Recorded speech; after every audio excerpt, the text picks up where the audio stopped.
اللهم صل وسلم وبارك على سيدنا محمد وعلى آله وصحبه أجمعين. النهاردة هنعمل وصفة الفراخ بالفريك والكبد والجوانص.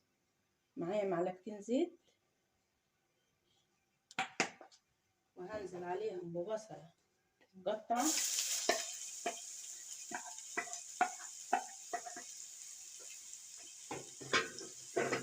هحمرها معايا المحبة خالص وهنزل بالكبد اللي معايا البصلة شوية، وهنزل بالجوانص عليها بس عشان الجوانص لما تاخد وقت في السوا شوية.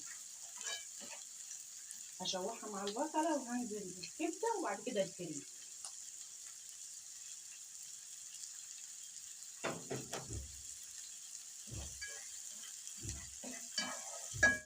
بعد ما البصلة اتشوحت معايا بالكبد والجوانص نزلت عليها بالكبدة،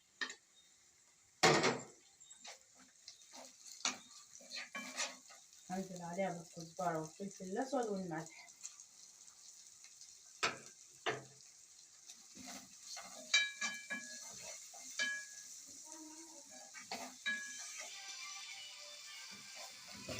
هنزل معايا الفلفل،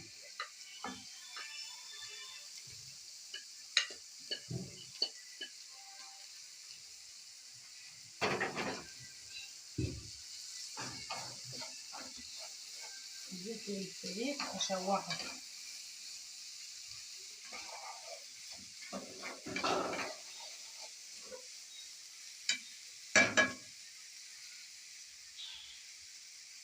بعد ما حشيتها حطيتها في ميه بتغلي وحطيت معاها بصلايه وورق لورا وحبهان.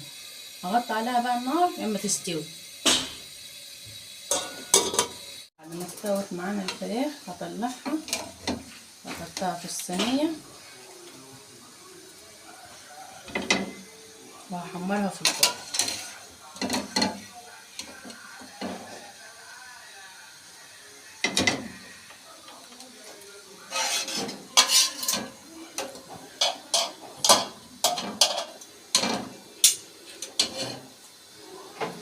بس كده ادخلها الفرن تتحمر معايا. اتحمرت معانا في الفرن استوت اهو، طلعتها اتحمرت معانا من غير سمنه ولا زيت ولا اي حاجه في الفرن اهياتي.